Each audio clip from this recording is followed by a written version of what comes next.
ਜ਼ਬੂਰਾ ਦੀ ਕਿਤਾਬ 15ਵਾਂ ਅਧਿਆਇ ਪਹਿਲੇ ਵਚਨ ਤੋਂ, ਹੇ ਪਰਮੇਸ਼ਵਰ, ਤੇਰੇ ਡੇਰੇ 'ਚ ਕੌਣ ਰਹਿ ਸਕੇਗਾ ਤੇਰੇ ਪਵਿੱਤਰ ਪਰਬਤ ਤੇ? ਯਾਨੀ ਕਹਿੰਦਾ ਹੈ, ਤੇਰੇ ਪਵਿੱਤਰ ਪਰਬਤ ਉੱਤੇ ਕੌਣ ਵਸ ਸਕੇਗਾ? ਉਹ ਜਿਹੜਾ ਖਰਾਈ ਦੇ ਨਾਲ ਚੱਲਦਾ ਅਤੇ ਨੇਕੀ ਦਾ ਕੰਮ ਕਰਦਾ ਹੈ ਅਤੇ ਆਪਣੇ ਮਨੋਂ ਉਹ ਸੱਚ ਬੋਲਦਾ ਹੈ, ਅਤੇ ਜਿਹੜਾ ਆਪਣੀ ਜੀਭ ਨਾਲ ਚੁਗਲੀ ਨਹੀਂ ਕਰਦਾ ਅਤੇ ਨਾ ਆਪਣੇ ਸਾਥੀ ਦੀ ਬੁਰਾਈ ਕਰਦਾ ਅਤੇ ਨਾ ਆਪਣੇ ਗੁਆਂਢੀ ਦੀ ਨਿੰਦਾ ਕਰਦਾ ਹੈ, ਜਿਸ ਦੀਆਂ ਅੱਖਾਂ ਵਿੱਚ ਨਿਕੰਮਾ ਮਨੁੱਖ ਤੁੱਛ ਹੈ, ਜਿਹੜਾ ਯਹੋਵਾ ਦੇ ਭੈ ਮੰਨਣ ਵਾਲਿਆਂ ਦਾ ਆਦਰ ਕਰਦਾ ਹੈ, ਜਿਹੜਾ ਸਹੁੰ ਖਾ ਕੇ ਮੁੱਕਰਦਾ ਨਹੀਂ ਚਾਹੇ ਉਸ ਨੂੰ ਘਾਟਾ ਹੀ ਪੈ ਜਾਵੇ, ਜਿਹੜਾ ਆਪਣਾ ਪੈਸਾ ਵਿਆਜ ਤੇ ਨਹੀਂ ਦਿੰਦਾ ਅਤੇ ਨਾ ਨਿਰਦੋਸ਼ ਦੇ ਵਿਰੁੱਧ ਉਹ ਰਿਸ਼ਵਤ ਲੈਂਦਾ ਹੈ, ਜਿਹੜਾ ਕੋਈ ਅਜਿਹੀ ਚਾਲ ਚੱਲਦਾ ਹੈ ਉਹ ਕਦੇ ਨਾ ਡੋਲੇਗਾ। ਸਵਰਗ ਵਿੱਚ ਜਾਣ ਵਾਲੇ ਲੋਕਾਂ ਦੇ ਅੰਦਰ ਇਹ 12 ਚਿੰਨ੍ਹ ਪਾਏ ਜਾਂਦੇ ਹੈ। ਇਹ ਕੀ ਹੈ, ਇਹਦੇ ਬਾਰੇ ਮੈਂ ਤੁਹਾਨੂੰ ਸਭ ਤੋਂ ਪਹਿਲਾਂ ਦੱਸਦਾ ਹਾਂ। ਪਹਿਲਾਂ, ਸਵਰਗ ਲੋਕ ਵਿੱਚ ਜਾਣ ਵਾਲੇ ਲੋਕ ਇਸ ਧਰਤੀ ਤੇ ਉਹਨਾਂ ਦੇ ਜੀਵਨ 'ਚ ਦਿਖਣ ਵਾਲੇ ਜਿਹੜੇ ਲੱਛਣ ਹੈ ਉਹ ਇਮਾਨਦਾਰੀ ਨਾਲ ਚੱਲਦੇ ਹਨ। ਦੂਸਰੀ ਗੱਲ, ਧਾਰਮਿਕਤਾ ਦੇ ਨਾਲ ਚੱਲਣਾ। ਤੀਸਰੀ ਗੱਲ, ਝੂਠ ਨਹੀਂ ਬੋਲਣਾ, ਇਹਦਾ ਮਤਲਬ ਸੱਚ ਹੀ ਬੋਲਣਾ। ਚੌਥੀ ਗੱਲ, ਚੁਗਲੀਆਂ ਨਾ ਕਰਨਾ। ਦੂਸਰਿਆਂ ਦੇ ਬਾਰੇ ਵਿੱਚ ਬੁਰਾਈ ਕਦੇ ਨਹੀਂ ਕਰਨੀ। ਕਿਸੇ ਬੁਰੀ ਖਬਰ ਨੂੰ ਕਦੇ ਵੀ ਨਹੀਂ ਬਣਾਉਣਾ।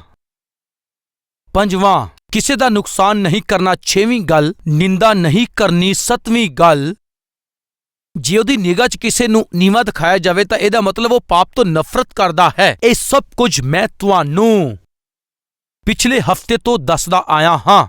ਇਹ ਸਾਰੇ ਹੀ ਵਿਸ਼ੇ ਮੈਂ ਤੁਹਾਨੂੰ ਦੱਸਣਾ ਚਾਹੁੰਦਾ ਹਾਂ। ਇਹਨਾਂ 12 ਵਿਸ਼ਿਆਂ ਨੂੰ ਮੈਂ ਪੂਰੇ ਕਰਨ ਦੀ ਆਸ਼ਾ ਕਰਦਾ ਹਾਂ। ਇਸ ਤੋਂ ਬਾਅਦ ਤੁਸੀਂ ਕੀ ਵੇਖਦੇ ਹੋ ਪਤਾ ਹੈ? ਪਰਮੇਸ਼ਵਰ ਦਾ ਡਰ ਮੰਨਣ ਵਾਲਾ ਪਰਮੇਸ਼ਵਰ ਦੇ ਡਰ ਮੰਨਣ ਵਾਲੇ ਲੋਕਾਂ ਦਾ ਆਦਰ ਕਰਦਾ ਹੈ। 8ਵਾਂ ਲੱਛਣ ਜੋ ਵੇਖਦਾ ਹੈ ਉਹ ਕੀ ਹੈ? ਸਵਰਗ ਵਿੱਚ ਜਾਣ ਵਾਲੇ ਜਿਹੜੇ ਲੋਕ ਹੈ, ਆਪਾਂ ਸਾਰੇ ਸਵਰਗ ਵਿੱਚ ਜਾਵਾਂਗੇ ਅਤੇ ਇਸ ਤਰ੍ਹਾਂ ਦਾ ਵਿਸ਼ਵਾਸ ਅਸੀਂ ਕਰਦੇ ਹਾਂ। ਜਿਨ੍ਹਾਂ ਨੇ ਵੀ ਪ੍ਰਭੂ ਯਿਸੂ ਮਸੀਹ ਨੂੰ ਆਪਣਾ ਮੁਕਤੀਦਾਤਾ ਮੰਨਿਆ ਹੈ, ਅਸੀਂ ਸਾਰੇ ਲੋਕ ਸਵਰਗ ਦੇ ਵਿੱਚ ਪਹੁੰਚਾਂਗੇ।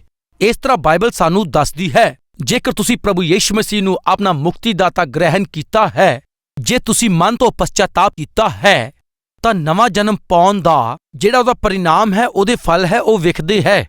ਪ੍ਰਭੂ ਯਿਸੂ ਜਦੋਂ ਤੁਹਾਡੇ ਜੀਵਨ ਦੇ ਵਿੱਚ ਕਦਮ ਰੱਖਦੇ ਹੈ, ਉਹ ਪਵਿੱਤਰ ਪਰਮੇਸ਼ਵਰ ਤੁਹਾਡੇ ਵਿੱਚ ਜਦੋਂ ਵਾਸ ਕਰਨਾ ਸ਼ੁਰੂ ਕਰਦੇ ਹੈ, ਫਿਰ ਤੁਸੀਂ ਆਤਮਿਕ ਜੀਵਨ 'ਚ ਬਦਲਦੇ ਹੋ। ਤੁਹਾਡੇ ਅੰਦਰ ਆਤਮਾ ਦੇ ਫਲ ਵੀ ਆਉਂਦੇ ਹੈ। ਪਰਮੇਸ਼ਵਰ ਦੇ ਦਾਸ ਯੋਹੰਨਾ ਨੇ ਕਿਹਾ, ਤੁਹਾਡੇ ਮਨ ਦੇ ਪਛਤਾਤਾਪ ਦੇ ਅਨੁਸਾਰ ਫਲ ਵਿਖਣੇ ਚਾਹੀਦੇ ਹੈ, ਅਤੇ ਜਿਹਦਾ ਉद्धार ਹੋਇਆ ਹੈ, ਉद्धारकर्ता ਨੂੰ ਆਪਣੇ ਕੰਮਾਂ ਵਿੱਚ ਦਿਖਾਉਂਦਾ ਹੈ। ਪਵਿੱਤਰ ਆਤਮਾ ਨਾਲ ਭਰਿਆ ਹੋਇਆ ਵਿਅਕਤੀ ਆਤਮਾ ਦੇ ਫਲਾਂ ਨੂੰ ਆਪਣੇ ਕੰਮਾਂ ਤੋਂ ਵਿਖਾਉਂਦਾ ਹੈ। ਸਵਰਗ 'ਚ ਜਾਣ ਵਾਲਾ ਵਿਅਕਤੀ ਇਸ ਧਰਤੀ ਤੇ ਉਹ ਐਸੇ ਵਿਅਕਤੀ ਦੀ ਤਰ੍ਹਾਂ ਦਿਖਾਈ ਦਿੰਦਾ ਹੈ। ਉਹਦੇ ਵਿੱਚ ਇਹ ਕੰਮ ਵਿਖਾਈ ਦਿੰਦੇ ਹੈ। ਇਹ ਕੰਮ ਕਿਹੜੇ ਹੈ? ਉਹ ਇਮਾਨਦਾਰੀ ਨਾਲ ਚੱਲਦਾ ਹੈ, ਉਹ ਧਾਰਮਿਕਤਾ ਦੇ ਨਾਲ ਚੱਲਦਾ ਹੈ, ਉਹ ਬਿਨਾਂ ਝੂਠ ਬੋਲੇ ਜੀਂਦਾ ਹੈ, ਉਹ ਕਿਸੇ ਦੀ ਚੁਗਲੀ ਵੀ ਨਹੀਂ ਕਰਦਾ ਹੈ, ਉਹ ਕਿਸੇ ਦੀ ਨਿੰਦਾ ਵੀ ਨਹੀਂ ਕਰਦਾ, ਉਹ ਕਿਸੇ ਦਾ ਨੁਕਸਾਨ ਵੀ ਨਹੀਂ ਕਰਦਾ। ਇੰਨਾ ਹੀ ਨਹੀਂ, ਉਹ ਪਾਪ ਤੋਂ ਨਫ਼ਰਤ ਵੀ ਕਰਦਾ ਹੈ। ਅੱਜ ਕੁਝ ਵਿਸ਼ਿਆਂ ਨੂੰ ਜਲਦੀ ਨਾਲ ਪੂਰਾ ਕਰਨ ਦੀ ਮੈਂ ਕੋਸ਼ਿਸ਼ ਕਰਾਂਗਾ। ਕੁਝ ਵਿਸ਼ਿਆਂ ਨੂੰ ਮੈਂ ਤੁਹਾਨੂੰ ਵੰਡ ਕੇ ਬਚੇ ਹੋਏ ਵਿਸ਼ਿਆਂ ਨੂੰ ਮੈਂ ਦੱਸਣ ਦੀ ਕੋਸ਼ਿਸ਼ ਕਰਾਂਗਾ। 8ਵੀਂ ਗੱਲ, ਉਹ ਪਰਮੇਸ਼ਵਰ ਦੇ ਦਾਸਾਂ ਦਾ ਆਦਰ ਕਰਦਾ ਹੈ। ਸਵਰਗ ਜਾਣ ਵਾਲਾ ਵਿਅਕਤੀ, ਸਵਰਗ 'ਚ ਜਾਣ ਵਾਲੇ ਵਿਅਕਤੀ ਦੇ ਜੀਵਨ 'ਚ ਜਿਹੜੇ ਲੱਛਣ ਹੈ, ਉਹਨਾਂ ਵਿੱਚੋਂ ਇੱਕ ਲੱਛਣ ਇਹ ਹੈ, ਜਿਹੜੇ ਪਰਮੇਸ਼ਵਰ ਦਾ ਡਰ ਮੰਨਦੇ ਹੈ, ਉਹਨਾਂ ਦਾ ਉਹ ਆਦਰ ਕਰਦਾ ਹੈ। ਜੇ ਕੋਈ ਵਿਅਕਤੀ ਕਿਸੇ ਦੂਸਰੇ ਵਿਅਕਤੀ ਦਾ ਆਦਰ ਕਰੇ, ਇਹਦਾ ਮਤਲਬ ਉਹ ਸਾਹਮਣੇ ਵਾਲੇ ਵਿਅਕਤੀ ਨੂੰ ਆਪਣੇ ਤੋਂ ਵੱਧ ਕੇ ਵੇਖਦਾ ਹੈ। ਆਪਣੇ ਸਾਹਮਣੇ ਵਾਲੇ ਵਿਅਕਤੀ ਤੋਂ ਅਗਰ ਆਪਣੇ ਆਪ ਨੂੰ ਵੱਡਾ ਕਰਨਾ ਹੈ ਤਾਂ ਪਹਿਲਾਂ ਆਪਣੇ ਆਪ ਦੇ ਵਿੱਚ ਦੀਨਤਾ ਰੱਖਣੀ ਚਾਹੀਦੀ ਹੈ। ਉਹ ਦੀਨ ਹੋਣਾ ਚਾਹੀਦਾ। ਕਿਰਪਾ ਕਰਕੇ ਧਿਆਨ ਨਾਲ ਸੁਣੋ। ਮੇਰੇ ਤੋਂ ਵੱਧ ਕੇ ਕੋਈ ਨਹੀਂ ਆ। ਐਸੇ ਲੋਕਾਂ ਨੂੰ ਘਮੰਡ ਤਾਂ ਬਹੁਤ ਜਲਦ ਥੱਲੇ ਸੁੱਟਣ ਵਾਲਾ ਹੈ। ਮੇਰੇ ਆਸੇ-ਪਾਸੇ ਰਹਿਣ ਵਾਲੇ ਲੋਕ ਬੜੇ ਯੋਗ ਹੈ, ਉਹ ਬਹੁਤ ਹੀ ਆਦਰਨੀय ਹੈ, ਉਹ ਮੇਰੇ ਤੋਂ ਜ਼ਿਆਦਾ ਧਨੀ ਹੈ। ਇਸ ਤਰ੍ਹਾਂ ਕਹਿਣ ਵਾਲਾ ਤਾਂ ਸੁਭਾਅ ਇੱਕ ਦੀਨਤਾ ਦਾ ਸੁਭਾਅ ਹੈ। ਜੋ ਦੀਨ ਹੈ ਉਹੀ ਇਸੇ ਤਰ੍ਹਾਂ ਕਰਦੇ ਹੈ। ਆਪਣੇ ਸਾਹਮਣੇ ਵਾਲੇ ਵਿਅਕਤੀ ਦਾ ਆਦਰ ਕਰਨਾ ਹੈ। ਇਹ ਸਮਝੋ ਕਿ ਤੁਹਾਡੇ ਨਾਲੋਂ ਜ਼ਿਆਦਾ ਯੋਗ ਹੈ। ਇਸ ਤਰ੍ਹਾਂ ਮੰਨਣਾ ਹੈ। ਇਸ ਤਰ੍ਹਾਂ ਮੰਨਣ ਦਾ ਸੁਭਾਅ ਦੀਨਤਾ ਅਖਵਾਉਂਦਾ ਹੈ। ਇਹਦਾ ਮਤਲਬ ਜਿਹੜੇ ਸਵਰਗ ਵਿੱਚ ਜਾਣ ਵਾਲੇ ਆ, ਉਹਨਾਂ ਵਿੱਚ ਆਮ ਤੌਰ ਤੇ ਮਿਲਣ ਵਾਲਾ ਗੁਣ ਤਾਂ ਨਮਰਤਾ ਹੈ। ਕਿਰਪਾ ਕਰਕੇ ਧਿਆਨ ਦਿਓ, ਘਮੰਡੀ ਲੋਕਾਂ ਦਾ ਸਵਰਗ ਵਿੱਚ ਜਾਣ ਦਾ ਕੋਈ ਵੀ ਚਾਂਸ ਨਹੀਂ ਹੈ। ਨਾਸ਼ ਹੋਣ ਤੋਂ ਪਹਿਲਾਂ ਘਮੰਡ ਹੀ ਆਉਂਦਾ ਹੈ। ਉੱਚੇ ਹੋਣ ਤੋਂ ਪਹਿਲਾਂ ਨਮਰਤਾ ਆਉਂਦੀ ਹੈ, ਆਗਿਆਕਾਰੀਤਾ ਆਉਂਦੀ ਹੈ। ਦੀਨਤਾ, ਸਹਿਨਸ਼ੀਲਤਾ, ਇਹ ਸਭ ਕੁਝ ਟਾਹਣੀਆਂ ਤੇ ਪੱਤੇ ਦੀ ਤਰ੍ਹਾਂ ਹੁੰਦਾ ਹੈ। ਰਾਈਟ ਫਰੈਂਡਸ, ਸਵਰਗ ਵਿੱਚ ਜਾਣ ਵਾਲੇ ਲੋਕਾਂ 'ਚ ਜਿਹੜਾ ਗੁਣ ਪਾਇਆ ਜਾਂਦਾ ਹੈ ਉਹ ਹੈ ਦੀਨਤਾ।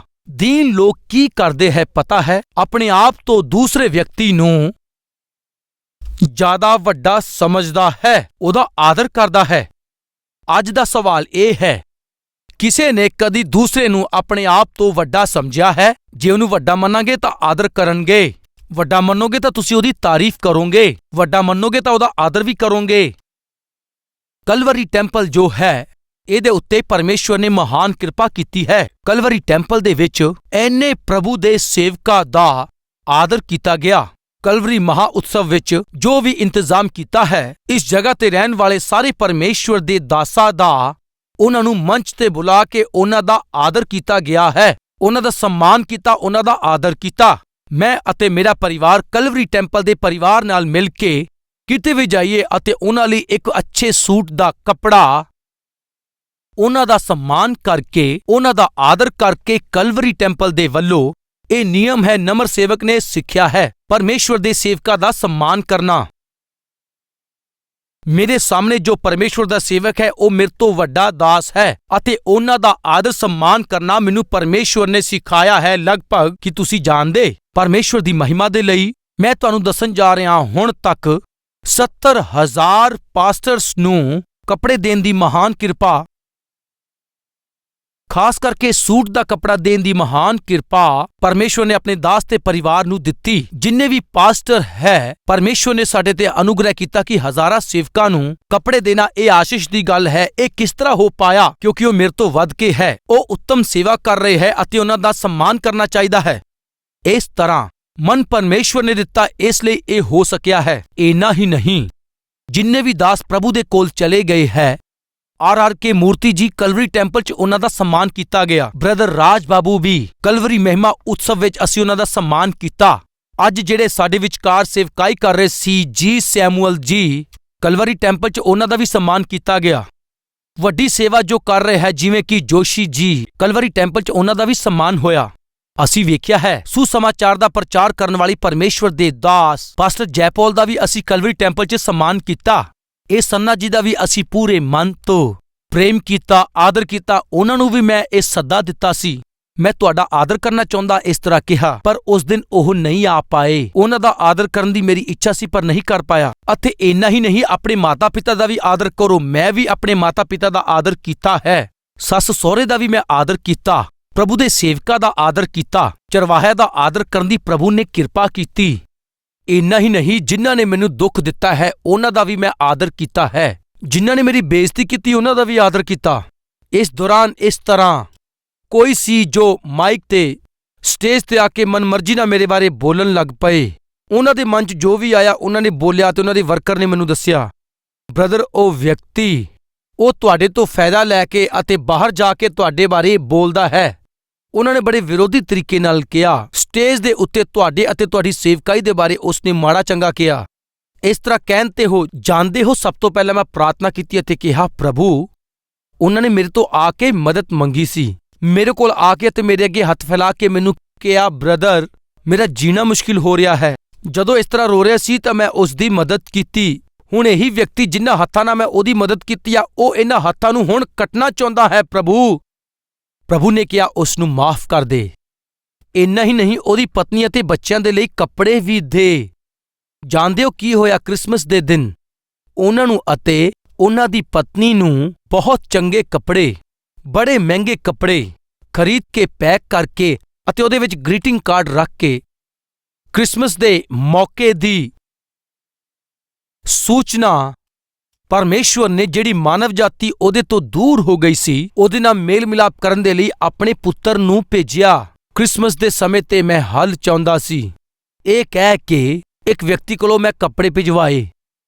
ਜਿਨ੍ਹਾਂ ਨੇ ਮੇਰੇ ਤੋਂ ਨਫ਼ਰਤ ਕੀਤੀ, ਉਹਨਾਂ ਦਾ ਵੀ ਆਦਰ ਕਰਨ ਲਈ ਪਰਮੇਸ਼ਵਰ ਨੇ ਮੇਰੇ ਤੇ ਕਿਰਪਾ ਕੀਤੀ। ਇੱਕ ਵਾਰ ਇੱਕ ਗੱਲ ਜੋ ਮੈਂ ਉਸ ਮੀਟਿੰਗ 'ਚ ਕਹੀ, ਉੱਥੇ ਇੱਕ ਕੋਨੇ ਤੇ ਬੈਠਿਆ ਸੀ ਤਾਂ ਇੱਕ ਪ੍ਰਭੂ ਦੇ ਅਦਭੁਤ ਦਾਸ ਆ ਕੇ ਉੱਥੇ ਬੈਠ ਗਏ। ਜਦੋਂ ਉਹ ਆਏ ਤਾਂ ਮੈਂ ਜਲਦੀ ਨਾਲ ਉਹਨਾਂ ਨਾਲ ਜਾ ਕੇ ਹੱਥ ਮਿਲਾਉਣ ਦੀ ਕੋਸ਼ਿਸ਼ ਕੀਤੀ ਸੀ। ਹੱਥ ਮਿਲਾਉਣ ਦੇ ਲਈ ਉਹਨਾਂ ਨੇ ਆਪਣਾ ਹੱਥ ਅੱਗੇ ਵਧਾਇਆ ਅਤੇ ਪਤਾ ਨਹੀਂ ਫਿਰ ਕੀ ਹੋਇਆ, ਉਹਨਾਂ ਨੇ ਆਪਣਾ ਹੱਥ ਪਿੱਛੇ ਖਿੱਚ ਲਿਆ, ਸ਼ੇਕ ਹੈਂਡ ਵੀ ਨਹੀਂ ਕੀਤਾ। ਮੈਂ ਕਦੀ ਵੀ ਉਹਨਾਂ ਦਾ ਨੁਕਸਾਨ ਨਹੀਂ ਕੀਤਾ, ਕਦੇ ਦੁੱਖ ਨਹੀਂ ਦਿੱਤਾ। ਮੈਂ ਉਹਨਾਂ ਨੂੰ ਪ੍ਰਭੂ ਦੇ ਮਹਾਨ ਦਾਸ ਸਮਝਦਾ ਹਾਂ, ਅੱਜ ਵੀ ਸਮਝਦਾ ਹਾਂ। ਉਹਨਾਂ ਨੇ ਮੇਰੇ ਨਾਲ ਹੱਥ ਮਿਲਾਉਣਾ ਵੀ ਨਹੀਂ ਚਾਹਿਆ। ਮੈਂ ਤਾਂ ਉਹਨਾਂ ਨਾਲ ਬਸ ਹੱਥ ਮਿਲਾਉਣਾ ਚਾਹੁੰਦਾ ਸੀ ਪ੍ਰਭੂ, ਪਰ ਉਹ ਤਾਂ ਮੇਰੇ ਨਾਲ ਹੱਥ ਵੀ ਨਹੀਂ ਮਿਲਾਉਣਾ ਚਾਹੁੰਦੇ। ਮੈਂ ਕੀ ਕਰਾਂ ਪ੍ਰਭੂ? ਪਰਮੇਸ਼ਰ ਨੇ ਮੈਨੂੰ ਕੀ ਕਿਹਾ ਪਤਾ ਹੈ? ਉਹਨਾਂ ਨੂੰ ਆਪਣੀ ਕਲੀਸਿਆ 'ਚ ਬੁਲਾ ਕੇ ਉਹਨਾਂ ਦਾ ਸਨਮਾਨ ਕਰੋ। ਪ੍ਰਭੂ ਦੇ ਸੇਵਕ ਨੂੰ ਮੈਂ ਕਲਵਰੀ ਟੈਂਪਲ ਦੇ ਵਿੱਚ ਬੁਲਾਇਆ, ਸੋਨੇ ਦੀ ਅੰਗੂਠੀ ਪਵਾਈ, ਕੁਰਸੀ ਤੇ ਬਿਠਾ ਕੇ ਉਹਨਾਂ ਨੂੰ ਸ਼ਾਲ ਦਿੱਤਾ, ਫੁੱਲਾਂ ਦਾ ਹਾਰ ਪਵਾਇਆ, ਗਿਫਟ ਦੇ ਕੇ ਮੈਂ ਉਹਨਾਂ ਦਾ ਸਨਮਾਨ ਕੀਤਾ। ਮੈਂ ਤੁਹਾਨੂੰ ਇਸ ਲਈ ਦੱਸ ਰਿਹਾ ਹਾਂ ਫਰੈਂਡਸ, ਜੇ ਪਰਮੇਸ਼ਰ ਤੁਹਾਡੇ ਅੰਦਰ ਹੈ ਤਾਂ ਉਸ ਘਮੰਡ ਨੂੰ ਤੁਸੀਂ ਸਲੀਬ ਤੇ ਟੰਗ ਦਿੰਦੇ ਹੋ। ਹੰਕਾਰ ਮਤਲਬ ਮੈਂ ਹਾਂ, ਮੈਂ ਹੀ ਹਾਂ, ਇਹ ਹੰਕਾਰ ਅਗਰ ਸਲੀਬ ਤੇ ਟੰਗਿਆ ਜਾਏ ਤਾਂ ਹੀ। ਜੇ ਯੀਸ਼ੂ ਨੂੰ ਆਪਣੇ ਕੰਮਾਂ ਦੇ ਵਿੱਚ ਤੁਸੀਂ ਵਿਖਾ ਸਕਦੇ ਹੋ ਤਾਂ ਯੀਸ਼ੂ ਮਸੀਹ ਦੇ ਇਸ ਧਰਤੀ ਤੇ ਗਵਾਹ ਬਣ ਕੇ ਜੀ ਸਕਦੇ ਹੋ। ਇਹ ਸਭ ਕੁਝ ਕਦੋਂ ਠੀਕ ਹੋਵੇਗਾ? ਜਦੋਂ ਤੁਸੀਂ ਦੀਨ ਬਣੋਗੇ, ਉਦੋਂ ਹੀ ਇਹ ਸਭ ਕੁਝ ਹੋਵੇਗਾ। ਜਿਹਦੇ ਵਿੱਚ ਦੀਨਤਾ ਹੈ, ਕੇਵਲ ਉਹੀ ਦੂਸਰੇ ਨੂੰ ਮਾਫ ਕਰ ਸਕਦਾ ਹੈ। ਇੱਕ ਦੀਨ ਵਿਅਕਤੀ ਹੀ ਦੂਸਰੇ ਨੂੰ ਆਪਣੇ ਆਪ ਤੋਂ ਵੱਧ ਕੇ ਸਮਝੇਗਾ। ਅੱਜ ਬਹੁਤ ਸਾਰੇ ਲੋਕ ਦੂਸਰੇ ਦਾ ਆਦਰ ਨਹੀਂ ਕਰਦੇ ਕਿਉਂਕਿ ਉਹਨਾਂ ਵਿੱਚ ਘਮੰਡ ਹੈ। ਉਹ ਦੂਸਰੇ ਵਿਅਕਤੀ ਨਾਲ ਗੱਲ ਨਹੀਂ ਕਰਦੇ ਕਿਉਂ? ਕਿਉਂਕਿ ਉਹਨਾਂ ਅੰਦਰ ਘਮੰਡ ਹੈ। ਅਗਰ ਕੋਈ ਵੱਡਾ ਵਿਅਕਤੀ ਉਹਨਾਂ ਦੇ ਸਾਹਮਣੇ ਖੜਾ ਹੈ ਤਾਂ ਉਹ ਆਦਰ ਦੇ ਨਾਲ ਉਹਨਾਂ ਦੇ ਨਾਲ ਗੱਲਬਾਤ ਨਹੀਂ ਕਰਦੇ, ਆਦਰ ਦੇ ਕੇ ਗੱਲ ਨਹੀਂ ਕਰਦੇ। ਕਾਰਨ ਪਤਾ ਹੈ? ਘਮੰਡ। ਘਮੰਡ ਦੇ ਲਈ ਇੱਕ ਹੋਰ ਸ਼ਬਦ ਕੀ ਹੈ ਪਤਾ ਹੈ? ਫੈਟ। ਇੰਗਲਿਸ਼ 'ਚ ਫੈਟ ਕਹਿੰਦੇ ਹੈ, ਇਹਦਾ ਮਤਲਬ ਚਰਬੀ। ਅੱਜ ਬਹੁਤ ਸਾਰੇ ਲੋਕਾਂ ਨੂੰ ਅਗਰ ਇੱਕ ਚੀਜ਼ ਨੇ ਫੜਿਆ ਹੈ, ਉਹ ਚੀਜ਼ ਪਤਾ ਕੀ ਹੈ? ਚਰਬੀ। ਉਹਨਾਂ ਦੇ ਆਸ-ਪਾਸ ਜਿੰਨੇ ਵੀ ਇਨਸਾਨ ਰਹਿੰਦੇ ਹੈ, ਉਹ ਇਨਸਾਨਾਂ ਨੂੰ ਇਨਸਾਨ ਨਹੀਂ ਸਮਝਦੇ। ਦਾ ਕਾਰਨ ਪਤਾ ਹੈ? ਚਰਬੀ। ਉਹਨਾਂ ਦੇ ਆਸ-ਪਾਸ ਜਿੰਨੇ ਸਿਆਣੇ ਲੋਕ ਪਾਏ ਜਾਂਦੇ ਹਨ, ਉਹਨਾਂ ਦਾ ਆਦਰ ਨਹੀਂ ਕਰਦੇ। ਇਹਦਾ ਕਾਰਨ ਇਹੀ ਹੈ, ਚਰਬੀ। ਉਹਨਾਂ ਤੋਂ ਉਮਰ 'ਚ ਜਿਹੜੇ ਵੱਡੇ ਹੈ ਅਤੇ ਪ੍ਰਭੂ ਦੀ ਸੇਵਾ ਕਰਦੇ ਹੈ, ਉਹਨਾਂ ਦਾ ਇਹ ਆਦਰ ਨਹੀਂ ਕਰਦੇ। ਇਹਦਾ ਕਾਰਨ ਜਾਣਦੇ ਹੋ ਕੀ ਹੈ? ਚਰਬੀ। ਇਹ ਕਿਸੇ ਲਈ ਵੀ ਠੀਕ ਨਹੀਂ ਹੈ। ਇਸ ਲਈ ਮੈਂ ਤੁਹਾਡੀ ਅੱਗੇ ਬੇਨਤੀ ਕਰਦਾ ਹਾਂ। ਵਿਲੀਅਮ ਕੈਰੀ ਇੱਕ ਪਰਮੇਸ਼ਵਰ ਦਾ ਬਹੁਤ ਮਹਾਨ ਸੇਵਕ ਸੀ। ਉਸਨੇ ਭਾਰਤ ਦੇਸ਼ ਵਿੱਚ ਆ ਕੇ ਸੇਵਾ ਕੀਤੀ। ਪੂਰੀ ਬਾਈਬਲ ਦਾ ਉਸਨੇ 40 ਭਾਸ਼ਾ ਦੇ ਵਿੱਚ ਅਨੁਵਾਦ ਕੀਤਾ। ਯੂਨੀਵਰਸਿਟੀ ਦੀ ਉਸਨੇ ਸਥਾਪਨਾ ਕੀਤੀ ਅਤੇ ਬੈਂਕਿੰਗ ਦੀ ਉਸਨੇ ਸਥਾਪਨਾ ਕੀਤੀ। ਭਾਰਤ ਵਿੱਚ ਬੈਂਕਿੰਗ ਸਿਸਟਮ ਸ਼ੁਰੂ ਕੀਤਾ। ਇਹ ਵਿਲੀਅਮ ਕੈਰੀ ਨੇ ਹੀ ਸ਼ੁਰੂ ਕੀਤਾ ਸੀ। ਇੰਨਾ ਹੀ ਨਹੀਂ, ਸਤੀਸ਼ ਸਹਿਗਮ ਨੂੰ ਇਸ ਤਰ੍ਹਾਂ ਦੇ ਵਿਵਹਾਰ ਨੂੰ ਦੂਰ ਕਰਨ ਦੀ ਕੋਸ਼ਿਸ਼ ਦੇ ਵਿੱਚ ਰਾਜਾ ਰਾਮ ਮੋਹਨ ਰਾਏ ਦੇ ਨਾਲ ਮਿਲ ਕੇ ਇਹਦਾ ਵੱਡਾ ਸੰਘਰਸ਼ ਕੀਤਾ। ਇਹਦੇ ਪ੍ਰਤੀਫਲ ਦੇ ਵਿੱਚ ਸਤੀਸ਼ ਸਹਿਗਮਨ ਨੂੰ ਉਹਨਾਂ ਨੇ ਬੰਦ ਕਰਵਾਉਣ ਦੀ ਕੋਸ਼ਿਸ਼ ਕੀਤੀ। ਇੰਨਾ ਅਦਭੁਤ ਕੰਮ ਕੀਤਾ। ਇੰਗਲਿਸ਼ ਤੋਂ ਸੰਸਕ੍ਰਿਤ ਦੇ ਵਿੱਚ ਡਿਕਸ਼ਨਰੀ ਬਣਾਈ ਅਤੇ ਉਸ ਸਮੇਂ ਭਾਰਤ ਦੇਸ਼ ਦੇ ਵਿੱਚ ਵਿਲੀਅਮ ਕੈਰੀ ਦੇ ਨਾਮ ਦਾ ਇੱਕ ਪੋਸਟਲ ਸਟੈਂਪ ਵੀ ਜਾਰੀ ਕੀਤਾ ਗਿਆ ਸੀ। ਇੰਨੀ ਅਦਭੁਤ ਸੇਵਾ ਵਿਲੀਅਮ ਕੈਰੀ ਨੇ ਜੋ ਬੜੇ ਪਿਆਰ ਨਾਲ ਕੀਤੀ ਸੀ, ਉਹਨਾਂ ਦਾ ਆਦਰ ਕਰਨਾ ਚਾਹੀਦਾ ਸੀ। ਇਸ ਤਰ੍ਹਾਂ ਉੱਥੋਂ ਦੇ ਪ੍ਰਾਂਤ ਦੇ ਲੋਕਾਂ ਨੇ ਉਹਨਾਂ ਦੇ ਬਾਰੇ ਸੋਚਿਆ। ਜਦੋਂ ਉਹਨਾਂ ਦੇ ਸਨਮਾਨ ਦੇ ਬਾਰੇ ਸੋਚ ਰਹੇ ਸੀ ਤਾਂ ਬਹੁਤ ਸਾਰੇ ਲੋਕਾਂ ਨੇ ਆ ਕੇ ਵਡਿਆਈ ਕੀਤੀ। ਵਿਲੀਅਮ ਕੈਰੀ ਦੇ ਬਾਰੇ ਗੱਲਬਾਤ ਕਰਦੇ ਹੋਏ ਸਾਹਮਣੇ ਵਾਲੇ ਵਿਅਕਤੀ ਦਾ ਸਨਮਾਨ ਕਰਨਾ, ਉਹਦੀ ਤਾਰੀਫ ਕਰਨਾ, ਇਹ ਗੁਣ ਵਾਲੇ ਵਿਅਕਤੀ ਦੇ ਚਿੰਨ੍ਹ ਹੈ। ਸਮਝ ਰਹੇ ਹੋ ਨਾ? ਸਾਹਮਣੇ ਵਾਲੇ ਵਿਅਕਤੀ ਦੀ ਤਾਰੀਫ ਕਰਨਾ, ਉਹਨਾਂ ਦਾ ਆਦਰ ਕਰਨਾ ਅਤੇ ਸਾਹਮਣੇ ਵਾਲੇ ਵਿਅਕਤੀ ਦੀ ਅੱਛਾਈ ਨੂੰ ਪ੍ਰਗਟ ਕਰਨਾ, ਇਹ ਗੁਣ ਵਾਲੇ ਵਿਅਕਤੀ ਦੀ ਨਿਸ਼ਾਨੀ ਹੈ। ਜਿਹਦੇ 'ਚ ਗੁਣ ਨਹੀਂ ਹੈ, ਉਹਦੇ 'ਚ ਇਹ ਖਾਸੀਅਤ ਨਹੀਂ ਹੁੰਦੀ। ਜਿਹਦੇ ਅੰਦਰ ਪਾਪ ਹੈ, ਉਹ ਸਾਹਮਣੇ ਵਾਲੇ ਵਿਅਕਤੀ ਦਾ ਆਦਰ ਨਹੀਂ ਕਰੇਗਾ। ਉਹ ਸਾਹਮਣੇ ਵਾਲੇ ਵਿਅਕਤੀ ਦੀ ਅੱਛਾਈ ਨਹੀਂ ਵੇਖ ਸਕਦੇ, ਉਹਨਾਂ ਦੀ ਇਨਸਾਨੀਅਤ ਨੂੰ ਵੀ ਉਹ ਵੇਖ ਨਹੀਂ ਸਕਦੇ, ਉਹ ਉਹਨਾਂ ਦੀ ਆਤਮਿਕਤਾ ਨੂੰ ਵੀ ਨਹੀਂ ਸਮਝਦੇ। ਇਹਦੇ ਪਿੱਛੇ ਕਾਰਨ ਹੈ, ਪਾਇਆ ਜਾਂਦਾ ਹੈ ਘਮੰਡ। ਉਹਨਾਂ ਵਿੱਚੋਂ ਸਾਰੇ ਗੁਣ ਖਤਮ ਹੋ ਜਾਂਦੇ ਆ। ਫਿਰ ਕੀ ਹੋਇਆ ਤੁਹਾਨੂੰ ਪਤਾ ਹੈ? ਜਦੋਂ ਸਾਰੇ ਲੋਕ ਉਹਨਾਂ ਦਾ ਆਦਰ ਕਰ ਰਹੇ ਸੀ, ਸਨਮਾਨ ਕਰ ਰਹੇ ਸੀ, ਤਾਂ ਇੱਕ ਵਿਅਕਤੀ ਨੇ ਉੱਠ ਕੇ, ਜਦੋਂ ਸਮੇਂ ਆਇਆ ਤਾਂ ਉਦੋਂ ਉਸਨੇ ਉੱਠ ਕੇ ਬੋਲਣਾ ਇਸ ਤਰ੍ਹਾਂ ਸ਼ੁਰੂ ਕਰ ਦਿੱਤਾ। ਕੀ ਕਿਹਾ ਪਤਾ ਹੈ? ਵਿਲੀਅਮ ਕੈਰੀ ਜੀ ਨੇ ਬਹੁਤ ਚੰਗੇ ਕੰਮ ਕੀਤੇ ਹੈ ਅਤੇ ਉਹਨਾਂ ਦੇ ਆਦਰ ਦੇ ਲਈ ਤੁਸੀਂ ਇੱਕ ਸਭਾ ਵੀ ਨਿਯੁਕਤ ਕੀਤੀ ਹੈ। ਤੁਸੀਂ ਉਹਨਾਂ ਦਾ ਸਨਮਾਨ ਕਰ ਰਹੇ ਹੋ, ਆਦਰ ਕਰ ਰਹੇ ਹੋ, ਉਹਨਾਂ ਬਾਰੇ ਚੰਗੀ ਤਰ੍ਹਾਂ ਦੱਸ ਰਹੇ ਹੋ। ਇਹਦਾ ਕਾਰਨ ਪਤਾ ਹੈ? ਅਸਲ ਦੇ ਵਿੱਚ ਵਿਲੀਅਮ ਕੈਰੀ ਦਾ ਕੰਮ ਕੀ ਸੀ, ਉਹਨਾਂ ਦਾ ਵਿਵਸਾय ਕੀ ਸੀ, ਇਸ ਦਾ ਕਾਰਨ ਤੁਹਾਨੂੰ ਪਤਾ ਹੈ?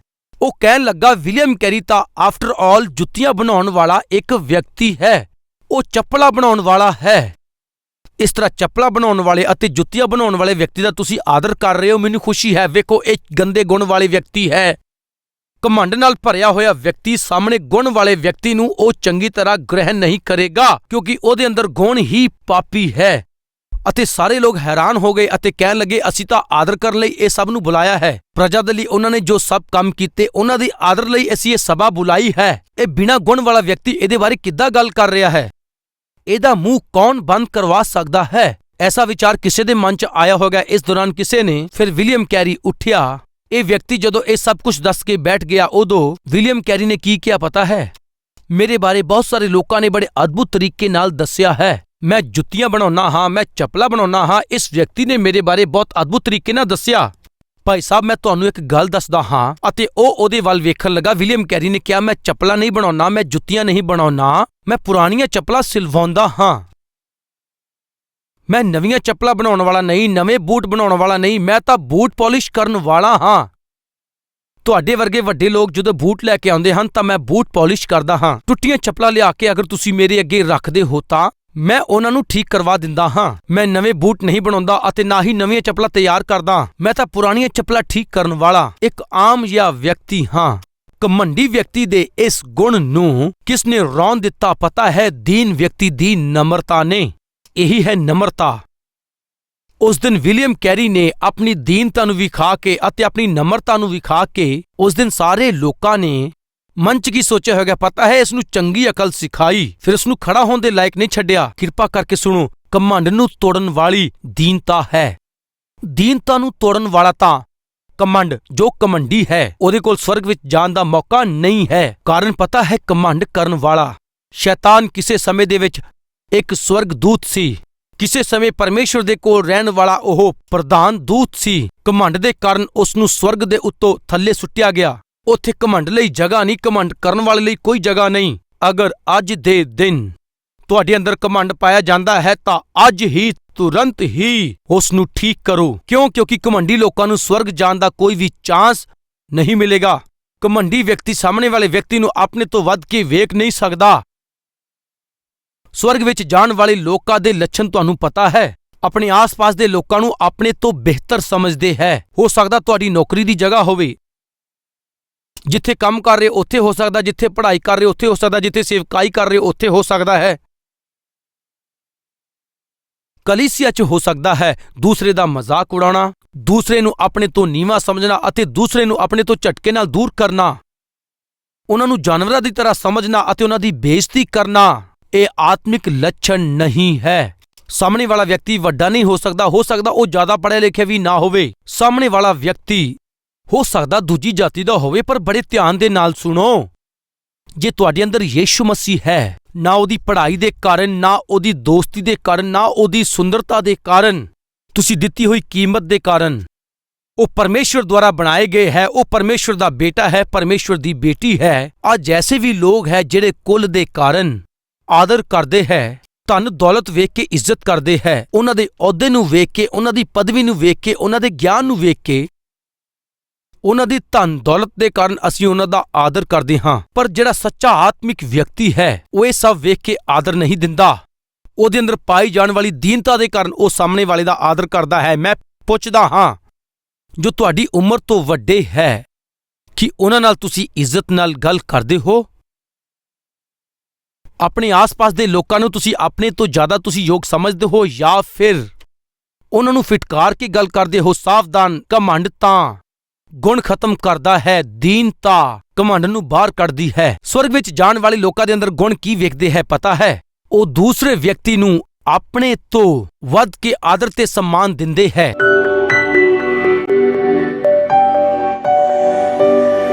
ਪਵਿੱਤਰ ਪਿਤਾ, ਤੁਸੀਂ ਬਹੁਤ ਹੀ ਸਪਸ਼ਟ ਸਾਡੇ ਨਾਲ ਗੱਲਬਾਤ ਕੀਤੀ ਹੈ। ਸਵਰਗ ਜਾਣ ਵਾਲੇ ਲੋਕ ਇਸ ਧਰਤੀ ਤੇ ਕਿਸ ਤਰ੍ਹਾਂ ਰਹਿੰਦੇ ਹੈ, ਕਿੱਦਾਂ ਰਹਿਣਾ ਚਾਹੀਦਾ ਹੈ, ਤੁਸੀਂ ਸਾਫ਼ ਦੱਸਿਆ ਪਿਤਾ। ਜੇ ਇਹ ਲੱਛਣ ਮੇਰੇ ਅੰਦਰ ਪਾਏ ਨਹੀਂ ਜਾਂਦੇ, ਇਹਨਾਂ ਵਿਸ਼ਿਆਂ 'ਚ ਮੇਰੀ ਮਦਦ ਕਰੋ। ਇਸ ਤਰ੍ਹਾਂ ਪ੍ਰਾਰਥਨਾ ਕਰਨ ਵਾਲੇ ਹਰ ਵਿਅਕਤੀ ਨੂੰ ਤੁਸੀਂ ਦਰਸ਼ਨ ਦਿਓ ਪਿਤਾ। ਤੁਸੀਂ ਸਾਡੇ ਨਾਲ ਸਾਫ਼ ਤੇ ਸਪਸ਼ਟ ਗੱਲਾਂ ਕੀਤੀਆਂ ਹੈ। ਤੁਹਾਡੀ ਸਤੂਤੀ ਕਰਦੇ ਧੰਨਵਾਦ ਦਿੰਦੇ ਹਾਂ। ਪ੍ਰਭੂ, ਸਾਡੇ ਦੇਸ਼ ਨੂੰ ਅਤੇ ਰਾਜ ਨੂੰ ਤੁਸੀਂ ਆਸ਼ੀਸ਼ ਦਿਓ। ਇਸ ਪ੍ਰਾਰਥਨਾ 'ਚ ਜਿੰਨੇ ਵੀ ਲੋਕ ਜੁੜੇ ਹੈ ਸਭ ਨੂੰ ਤੁਸੀਂ ਆਸ਼ੀਸ਼ ਦਿਓ ਪਿਤਾ ਜੀ। ਪ੍ਰਭੂ ਯਿਸੂ ਮਸੀਹ ਦੇ ਨਾਮ ਦੇ ਵਿੱਚ ਇਸ ਪ੍ਰਾਰਥਨਾ ਨੂੰ ਮੰਗਦੇ ਹਾਂ ਪਿਤਾ, ਆਮੀਨ। ਸਾਡਾ ਪਤਾ Calvary, post box number 30, Kukatpally, Hyderabad 72।